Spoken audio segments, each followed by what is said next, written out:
आपका स्वागत है द रणबीर शो क्लिप्स में। बस देखते रहो और सीखते रहो। लग्जरी कार्स की फ्लीट, ये इंटरेस्ट पहले फॉर्म कहाँ हुआ और आपके कार कलेक्शन के बारे में अब बताइए ताकि लोग जाने।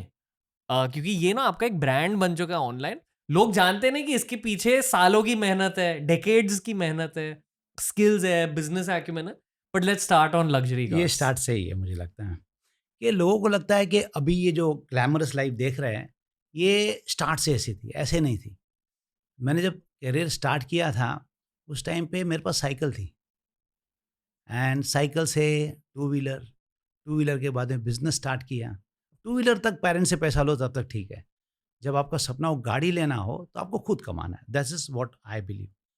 तो जब बिज़नेस स्टार्ट किया और पहले जब 2 लाख रुपए कमाए, तो ये था अभी गाड़ी ले लेते हैं। तो उस टाइम पे फिएट ली, दिस वाज़ ईयर 1989। तो ब्लैक वाली फिएट में जिनको भी देखता था, मुझे लगता था कि ये चीज़ है, लेनी है। तो जैसे पहले 2 लाख कमाए, एक तो बिज़नेस स्टार्ट किया था, एक स्टेटस के लिए चाहिए और एक सपना था बचपन से कि फिएट गाड़ी लेनी है। 2-3 गाड़ी चेंज की उसके बाद में, बिज़नेस भी चलता गया और मुझे याद है 2003 या 4 में मैं बैंकर से मीटिंग कर रहा था और बाहर निकला तो मर्सिडीज़ की शोरूम देखी, वहाँ पे ई क्लास लगी हुई थी। तुरंत मैंने जाके ले ली। घर पे आके मुझे लगा कि ये इम्पल्सिव नेचर अच्छा नहीं है, कि ये मैं क्या कर रहा हूँ? और जब 2-4 दिन चला, ये मैं इतना फ़ैसिनेट हो गया, इतना अटैचमेंट हो गया गाड़ी में, मुझे लगा या तो मैं आज सोचूँ मुझे बिज़नेस करना है या तो गाड़ियों का शौक रखना है। ये समझ में आ गया गाड़ियों का बहुत शौक है। जब मैं फिएट ड्राइव ही कर रहा था, मुझे हमेशा लगता मैं ही ड्राइव करूँगा। बट ये नहीं लगा कि इतना मैं पैशनेट हूँ। बट जब ये बैंकर से निकलना और शॉप से इम्पल्सिवली बाय करना, ये डेडली है मेरे बिज़नेस के लिए। पहले मेहनत करके वो स्टेटस तक पहुँचना है, जहाँ पे इस टाइप के शौक मैं पाल सकूँ, मेंटेन कर सकूँ। बिलीव मी 2003 से लेके 2015 तक मैंने एक भी गाड़ी ना देखी ना ली। वो एक ही गाड़ी जो ली, वो चला रहा था मैं। लोग कहते थे, "आप इतना अच्छा कमा रहे हो, अब गाड़ी चेंज कर लो।" तो उसको मेंटेन करने के लिए फर्स्ट मैंने कहा कि अगर मुझे लाइफ़ के शौक पूरे करने हैं, तो फर्स्ट मैंने हमारा जो सीनियर पर्सन था, उसको सीईओ करके अपॉइंट किया। डे टू डे बिज़नेस ही देखेंगे अभी। फिर जाके मैंने लाइन से सब गाड़ियाँ ली। शुरू की मैंने मिनी कूपर, चलाई, बहुत अच्छी लगी। हाईवे से चला रहा था, तो लगा ब्रेकिंग शार्प नहीं है, अब क्या करना है?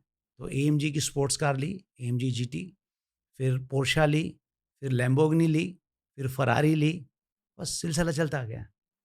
बट जब मेहनत करके ये लगा, अब देखो स्टार्ट मैंने किया है करियर 2000 सन 1988 में। 2015 में जाके मुझे लगा कि अब मेरे पास टाइम भी, वक़्त भी है और पैसे भी हैं और बिज़नेस सँभालने के लिए टीम भी है। तब जाके मैंने ये सब शौक पूरे किए। क्योंकि जो आपके बचपन के सपने होते हैं वो बिजनेस करियर के एक एडवांस स्टेज पर जब आप पहुंचते हो तभी फुलफिल हो सकते हैं, ये मैं मानता हूँ। अब और एक आपको एक एग्ज़ाम्पल दूँ। मैं कॉलेज में था 1975, तब अपने ये मर्सिडीज़ ने जी वैगन लॉन्च की। हम्म। तो उनकी एड मैंने देखी, मुझे बहुत गाड़ी अच्छी लगी। वो एक्वायर मैंने कब की? 2018 में। तो 1975 का सपना, मे बी वही सपना मुझे इंस्पायर कर रहा था। कुछ करना है लाइफ़ में, कुछ आगे बढ़ना है। तो फिर से जब मुझे ये दिखा कि जी वैगन जो मेरे पसंद का कलर वो आ रहा है, 2018 में जाके मैंने ये जी वैगन ली। तो जो बच्चे लोग कहते हैं ना, आई एम इंस्पायर्ड, मुझे गाड़ियाँ बहुत अच्छी लगती है, तो ये अच्छी बात है। अब इसके लिए मेहनत करना, पेरेंट्स से हम्म। मत माँगना। हम्म। ओके। सबसे फेवरेट गाड़ी कौन सी है अब? नाउ ये ऐसे है कि पूछना पेरेंट्स से सबसे फेवरेट किड कौन-सा है आपका? वो जवाब देना मुश्किल है। सबका मैं कैरेक्टर कह सकता हूँ कि ये कैरेक्टर के हिसाब से ये गाड़ी अच्छी लगती है। बट एक फेवरेट है, अगर एक फेवरेट होती थी, बाकी सब बेच देता मैं। हम्म। वो उस मर्सिडीज का क्या हुआ, वो ई क्लास मर्सिडीज? आज भी है मेरे पास। क्योंकि उसके साथ इमोशंस अटैच्ड है। बहुत इमोशन अटैच्ड है। हर जर्नी, हर सक्सेस, हर बिज़नेस की मीटिंग, हर फैमिली फंक्शन में जो हम सोशलाइज़ किया वगैरह, हर चीज़ अटैच्ड है। आज भी वो गाड़ी नई की नई दिखती है। पर मुश्किलें भी अटैच्ड है उस मर्सिडीज के साथ। मुश्किलें। एज इन उस मर्सिडीज में आपने मुश्किलों का भी सामना करा है? हाँ, लाइफ तो देखो, एक्चुअली हमारा मार्केट तो वदगढ़ का पूरा बाज़ार है। तो जब वदगढ़ देखते हो तो उसमें एज़ एन बिज़नेस पर्सन भी हमको उतनी ही तकलीफ़ें होती है। जैसे मैंने करियर सीरियसली स्टार्ट किया, 88 में स्टार्ट किया मैंने इन्वेस्टमेंट की। इन्वेस्टमेंट की 2-3 साल में पता चला कि यहाँ पे पैसा बनाना इतना आसान नहीं है। बिकॉज़ बाज़ार का जो वदगढ़ है आप समझ नहीं पाओगे, जब तक आपको कोई समझाए। तो मैंने ये देखा कि ब्रोकर तो ये समझा नहीं रहा है मुझे। ब्रोकर का ये फ़र्ज़ था कि मुझे समझाना कि मार्केट में कैसे अप्रोच करो। अब मैंने जितना कैपिटल बोरो किया था, मैंने कैपिटल खुद का तो अपना ये पेरेंट्स से नहीं लिया था, बोरो किया था फ्रेंड सर्कल से 5 लाख रुपए। 2-3 साल में 2.5 लाख रुपए खो दिए। फिर मुझे लगा कि ये खोए क्यों? क्योंकि ब्रोकर ने मुझे गाइड नहीं किया, ऐसे कोई एडवाइज़र नहीं था कि मुझे गाइड करे। 91 में मैंने डिसाइड किया मैं क्लाइंटल शुरू करूँगा। जो भी मार्केट में नए आते हैं उनको गाइड करूँगा, एडवाइस करूँगा। 91 में बिज़नेस अच्छा चल पड़ा, अच्छे सारे क्लाइंट आए। मेरे जो मेन ब्रोकर थे वो भी अपने क्लाइंट मुझे भेजने लगे बिकॉज़ आपकी एडवाइस अच्छी है। 92 में हर्षद मेहता स्कैम, जितने पैसे कमाए वो तो गए और क्लाइंट का जो डेबिट था मुझे चुकाना है। तो ये जो उतार-चढ़ाव है तो बाज़ार में चलता ही रहेगा।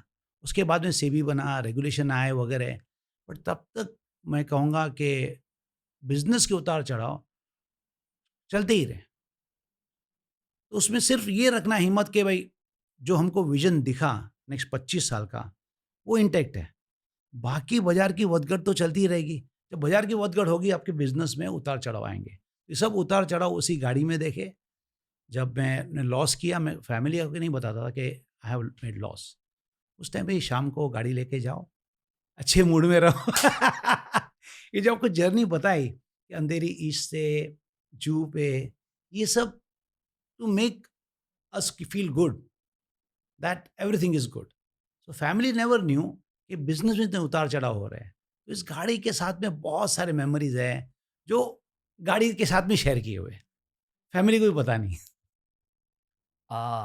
ओके। मुझे अभी पता नहीं कि आपको करियर के बारे में पूछूं या गाड़ियों के बारे में क्योंकि गाड़ियों के बारे में और थोड़ा जानना है मुझे। चलो पहले ज़रूर। गाड़ियों से स्टार्ट करते हैं। लैम्बोर्गिनी की खासियत क्या है? Lamborghini very wild car. बिल्कुल उसमें जो वाइल्डनेस है, वो किसी में नहीं है। आपको अगर गाड़ी चाहिए जहाँ पे आपको लगता है बहुत एनर्जी है, आज मुझे गाड़ी वो चाहिए जो मेरे एनर्जी लेवल को मैच करे, तो वो है लैम्बोर्गिनी। लैम्बोर्गिनी आज भी नेचुरली एस्पिरेटेड गाड़ी बनाती है। इसका मतलब क्या होता है? उसका साउंड सिस्टम, उसके जो थ्रिल्स है, जैसे आप ड्राइव करोगे ऐसा लगेगा बहुत डिफ़िकल्ट गाड़ी है। तो उन लोग ने वो डीएनए आज भी मेंटेन किया हुआ है। जब आप ऐसी गाड़ियों को मुंबई में चलाते हो क्या फील होता है? क्योंकि कहते हैं कि सपनों की नगरिया है। ये एक्चुअली एक सपना है बहुत लोगों के लिए कि लैम्बोर्गिनी होनी चाहिए। पर क्या फील होता है जब एक्चुअली लैम्बोर्गिनी में बैठते हो मुंबई में? You have achieved something, you have arrived in life. आप ये गाड़ी निकालो संडे को, पूरे ये बीकेसी एरिया, फाउंटेन एरिया में, तो फीलिंग अलग ही है। जो आपने कहा कि वाइल्ड कार है, मतलब आपके सेंसेस थोड़े सेंसेस को जगाता है। इनफैक्ट जैसे मैं मोस्टली ड्राइव करता हूँ सुबह मॉर्निंग, तो आधा नींद में होता हूँ और लेमन स्टार्ट करोगे अब यू अवेक लाइक। इंटीरियर्स कैसे होते हैं? इंटीरियर्स तो उनके बहुत डार्क होते हैं, नॉट नेसेसरी डार्क, वैसे मोस्टली आप देखोगे इंटीरियर्स बहुत श्रिंक होते हैं बिकॉज ये गाड़ियाँ बनी है परफॉर्मेंस के लिए, ये लग्जरी के लिए नहीं बनी है। तो बहुत लोग को लगता है लैम्बोर्गिनी में बैठना बहुत अच्छा लगेगा। आप अपने वाइफ को बिठा दो या गर्लफ्रेंड को बिठा दो, तो वो कहेगी कि यहाँ पे मज़ा नहीं आता है, आपको ड्राइव करने में मज़ा आएगा, कोई पैसेंजर इसमें मज़ा नहीं करेगा। तो ये गाड़ियाँ वैसी ही बनाई हुई है, बिल्कुल लो, तो बैठने का कंफर्ट नहीं। आप म्यूज़िक सिस्टम चालू करोगे तो इंजन का साउंड इतना है कि आपको गाना सुनाई नहीं देगा। अपने ब्रो को बिठा दो साथ में ताकि ब्रो को लगे आप boys we made it. That is what I feel that when a person is passionate about अपने ये स्पोर्ट्स कार ना, वो बहुत अप्रिशिएट करता है। उसको लगता है ये गाड़ी चाहिए। तो इसलिए मेरे जितने भी आप देखोगे इंस्टाग्राम पे फैन फॉलोइंग है, वो यूथ है, यंग है। उनको एक राउंड दो तो उनको लगता है हमने हेवन देख लिया, क्यों हेवन देख लिया? क्यों? क्योंकि उनका सपना है। उनका सपना है कि मुझे एक दिन ये गाड़ी लेनी है। तो जब बैठते हैं उनको लगता है हमारा सपना आधा तो पूरा हो गया। पता है सर, आज की सोशल मीडिया ओरिएंटेड दुनिया में ना बहुत सारे लोग फेम को चेस करते हैं कि बेसिकली शोहरत चाहिए हमें, ताकि हर जगह जहाँ हम जाए लोग पहचाने, इसलिए लोग इन्फ्लुएंसर करियर स्टार्ट करते हैं, कंटेंट क्रिएशन। बहुत सारे लोग ना फिल्मों की दुनिया को टारगेट करते हैं एज द नेक्स्ट स्टेप, पर मैं ये मानता हूँ कि एक्चुअली पैसों को टारगेट करना चाहिए, क्योंकि एट सम पॉइंट ना आपका फेम चले जाता है पर पैसा कहीं नहीं जाता अगर आप स्मार्ट होंगे तो अगर आपको मनी मैनेजमेंट आती है ना, आपका पैसा कहीं नहीं जाएगा। करेक्ट टू से? ना, मुझे लगता है कि आदमी को चेस करना चाहिए हैप्पीनेस। तो पैसा मीन्स है, जहाँ पे आपको पहुँचना है। फेम भी क्यों चाहिए? You want to be happy, you want to feel good, you want to feel at home. तो कब कब ये फेम अच्छा लगता है, और कुछ टाइम के बाद में आपको ही खाने लगेगा। और हैप्पीनेस जो चीज़, आप हैप्पीनेस को चेज करोगे, उसके लिए मनी चाहिए। तो आप जो भी मेहनत करो, कमाओ, मनी इसलिए कमाओ, यू वांट, आपको जो हैप्पीनेस जिसमें मिलता है वो चीज़ करनी है। जैसे मुझे हैप्पीनेस गाड़ी चलाने में मिलती है, किसी को हैप्पीनेस मिलेगा वेकेशंस करने में, किसी को हैप्पीनेस मिलता है अपने ये फैमिली मेम्बर्स को सपोर्ट करना या सोसाइटी को सपोर्ट करना, किसी को हैप्पीनेस मिलती है स्पिरिचुअल बनना। तो उनके लिए मीन्स हो सकता है, पैसा हो सकता है, बट अल्टीमेटली आपको ये एम करना है। फेम इनिशियली आपको अच्छा लगेगा, नहीं आपको लगेगा कि लोग मुझे जानने चाहिए, बट कुछ आई थिंक इरा के बाद में आपको लगेगा मुझे हैप्पीनेस चाहिए, मुझे जो करना है वो करने की छूट होनी चाहिए। लग्जरी का मतलब क्या होता है? मुझे जो करना है मैं कर सकता हूँ, दैट इज लग्जरियस लाइफ।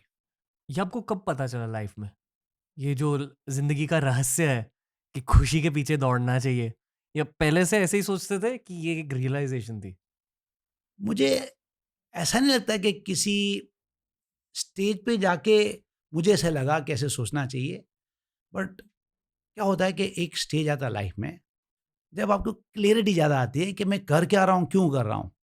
अगर मनी के लिए होता था तो कब से मैं करियर क्विट कर देता था। जब मैंने ये बिज़नेस स्टार्ट किया था, मैंने अपने वाइफ को कहा कि 40 लाख बन गए ना, तो हम यहाँ से बैंगलोर शिफ्ट कर लेंगे, बिकॉज़ वो ग्रीनरी, वो बंगलोज़, उसका कॉस्ट उतना ही था।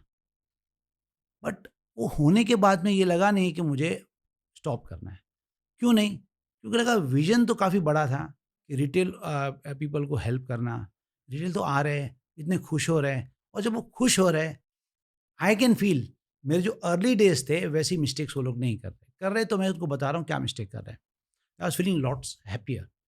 बट ये धीरे-धीरे पता चलता है I am feeling happier if I am involved. मैं इस बिज़नेस में इन्वॉल्व हूँ, मैं अपने पर्पस पे इन्वॉल्व हूँ, मुझे बहुत खुशी मिलती है। तो 2015 में मैंने सीईओ को अपॉइंट किया। मुझे लगा अब मुझे पैशन के लिए टाइम निकालना है। निकाला, गाड़ियाँ चलाई, भरपूर चलाई, और अनफॉर्चुनेटली 2020 में he was diagnosed with cancer and he died. So I have to come back to this centre stage. फिर से मैं अपने पर्पस पे लग गया। तो मुझे लगता है कि रियलाइज़ेशन फेजेज़ में आया है। ऐसा नहीं था कि पहले मैं पैसे को चेज़ कर रहा था, अचानक अब हैप्पीनेस को चेज़ कर रहा हूँ। फरारी। फरारी में क्या फील होता है आपको? Ferrari is an excellent car. Like Ferrari में क्या है, वो पॉशनेस है, वो डिज़ाइन है, वो इंजन का जो अपना ये साउंड है, किसी भी इंजन का साउंड इतना स्वीट नहीं हो सकता है। जैसे लैम्बोर्गिनी वाइल्ड है, ये स्वीट कार है। कोई डाउन साइड होती है ऐसी गाड़ियों की? डाउन साइड तो ये होते हैं, बहुत लो होती है। तो अपने बॉम्बे में जो बड़े-बड़े स्पीड ब्रेकर बनाते हैं, उसको क्रॉस करने में जो एक बार लगता है, वो जो पिंच होता है। क्या होता है मतलब लगने के बाद जब वो ये हो जाता है गाड़ी पे? कुछ हाँ, रिपेयर विपेयर करना पड़ता है? नहीं, वैसे तो नीचे प्लेट होती है, ज़्यादा डैमेज कुछ नहीं होता है, और जो आवाज़ आती है ना, तो वहाँ पे बिल्कुल आप बहुत बहुत बहुत ऐसा लगता है किसी ने अपने बच्चे को थप्पड़ मार दी। That's the only downside. That's the only downside, otherwise everything is fine. जब आप पैशनेट हो ना गाड़ी के लिए, तो देखो ये गाड़ी आपको, अगर आपको इंडिया में रहना है, कोई ये कहता है यहाँ पे कहाँ पे चलाओगे, पैशनेट हो आप गाड़ी लेके जाओगे, हाईवे लेके जाओगे, वहाँ पे कोई स्पीड ब्रेकर नहीं है, आप चलाओ जितना घंटे चलाना है। कैसा लगता है हाईवे पे? बहुत अच्छा लगता है, बहुत, वो फीलिंग अलग है कि वो जो ये सब गाड़ियाँ हैं ना, जब आप रेव करते हो, मीन्स मतलब इंजन की जो, हाँ, वो जो sound, this is good one.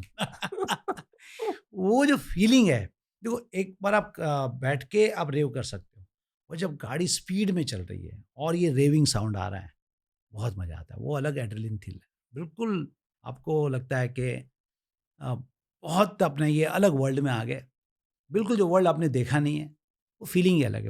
दोस्तों ऐसे ही बहुत सारे क्लिप्स अपलोड किए हैं इस चैनल पर। चैनल को एक्सप्लोर करो, देखते जाओ और सीखते जाओ।